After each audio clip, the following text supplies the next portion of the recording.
Band Eleições, uma marca do Grupo Bandeirantes na cobertura eleitoral. E eu quero agora trazer para você algumas dicas práticas para o dia 6 de outubro que já está aí, batendo na nossa porta. O primeiro turno das eleições ocorre no próximo dia 6, o primeiro domingo do mês de outubro, e vale lembrar algumas das regras para o processo eleitoral. Somente cidades com mais de 200 mil eleitores têm a possibilidade de segundo turno.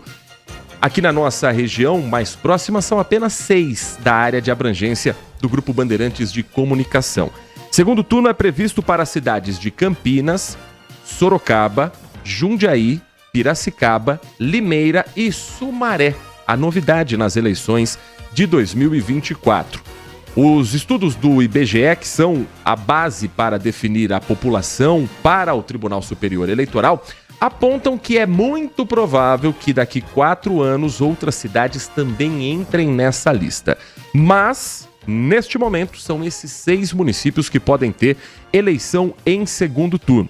Se isso acontecer, a disputa já tem data marcada para o dia 27 de outubro, o último domingo do 10º mês de 2024. Mais de 150 milhões e 900 mil brasileiros vão às urnas em 5.569 cidades de todo o Brasil.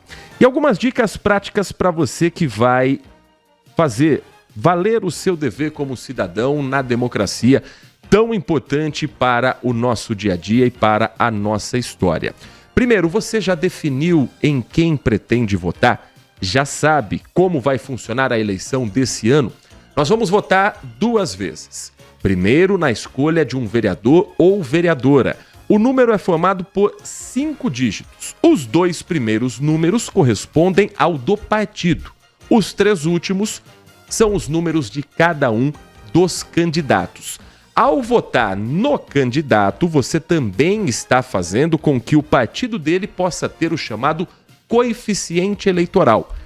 Não são os vereadores mais votados aqueles que necessariamente vão ingressar no legislativo da sua cidade. Tendo Campinas como exemplo, são 33 vereadores a serem eleitos em 2024. Mas não necessariamente os 33 nomes que mais receberem votos serão automaticamente eleitos. O coeficiente eleitoral, ele é formado a partir de todos os votos daquele candidato, daquela legenda ou da coligação formada por aquele partido. Você escolhe, por exemplo, um vereador de um partido X. O voto no partido também pode fazer com que outros candidatos sejam eleitos. Por isso é importante você conhecer as propostas do seu candidato e quais são os nomes que esse partido também estará colocando à disposição na urna, porque às vezes a gente vota em um personagem e acaba ajudando a eleger alguém que não necessariamente concordamos com as mesmas opiniões. Para você conhecer um pouco mais dessas propostas e de quais são os colegas de cada partido, do vereador que você pretende eleger, do nome que você pretende votar, o Tribunal Superior Eleitoral oferece uma ferramenta da divulgação dos candidatos. É o sistema Divulga Candicontas, um espaço em que você pode colocar, a partir da cidade e do cargo eleito, uma lista completa na palma da sua mão de quais são as propostas a partir do plano de governo que foi elaborado e divulgado para o Tribunal Superior Eleitoral. Saber os bens declarados desse candidato e ainda as certidões a respeito de um processo eleitoral. Se está tudo regularizado com o candidato, pessoa física, com o partido, pessoa jurídica, e se todas as contas foram prestadas durante o processo eleitoral até aqui.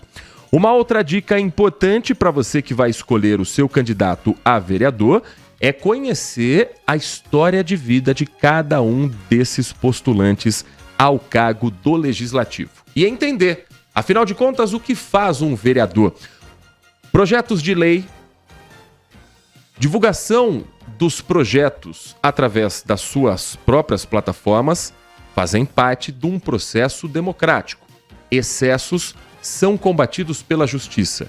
Isso é importante que você também fique atento, fique atenta. Vereador pode prometer construir algo? Prometer ele até pode, mas vai conseguir cumprir? É um outro caminho.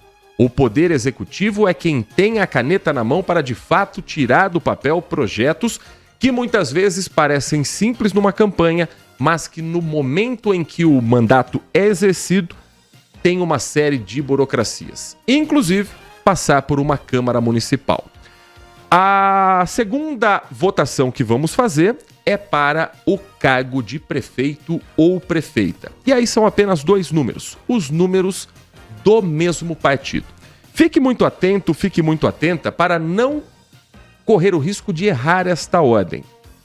Muitas vezes, na hora de votar pensando no cargo majoritário, no cargo do executivo de prefeito, a pessoa já vai com um número na cabeça e digita esse número imaginando que está votando para o seu candidato a prefeito e acaba fazendo o voto de legenda, apertando o número do partido, não aparecendo outros 3 números para o candidato a vereador, esse voto vai para a legenda, vai para esse partido e ajuda naquela composição que eu expliquei agora há pouco do coeficiente eleitoral.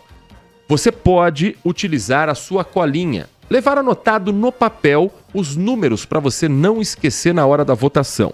Mas atenção, esses votos, esses números têm que estar anotados em um papel. Você não pode, na hora do voto, tirar o celular para lembrar do número, para pegar alguma mensagem ou, de qualquer forma, tirar qualquer fotografia ou vídeo ser feito na frente da urna. Separe antecipadamente o seu documento e não se esqueça de consultar o local de votação. Para votar, você pode ou apresentar o seu documento, título de eleitor, acompanhado de um outro documento com foto, ou você pode usar o e-título. Você pode entrar com o celular na sua sala de votação, mas você não pode usar o celular na cabine de votação. O seu e-título, que é baixado gratuitamente no seu celular, mostra para você o local de votação, a sala onde você deve votar, o endereço da escola onde está a urna esperando pelo seu voto.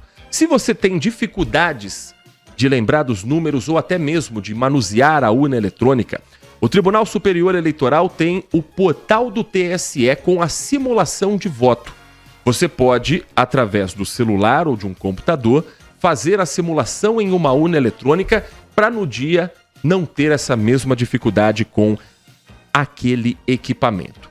E as manifestações políticas são autorizadas no dia da eleição? Sim, desde que de maneira silenciosa. Você pode votar com a camiseta do partido que você prefere, com o adesivo do candidato que você escolheu, com um boné. O que você não pode é fazer boca de urna, distribuir os adesivos, conversar com alguém para convencer a votar no seu candidato. Isso é crime eleitoral. E nós conversamos recentemente com o secretário de Segurança Pública do Estado de São Paulo, Guilherme Derrite, que afirmou que em 2024 nós teremos todo o efetivo da Polícia Militar nas ruas para garantir a segurança e o combate a esses crimes eleitorais. Não haverá folga para a Polícia Militar, não haverá um período de férias. Todos os policiais disponíveis estarão trabalhando no dia das eleições. Feito tudo isso, faça valer o seu direito, porque muita gente lutou para que hoje nós pudéssemos escolher os nossos representantes. E continue na Band, porque no dia 6 de outubro tem cobertura completa do primeiro turno das eleições 2024. Afinal de contas, você já sabe, no Grupo Bandeirantes você está sempre muito bem informado. É olho no voto, olho na Band.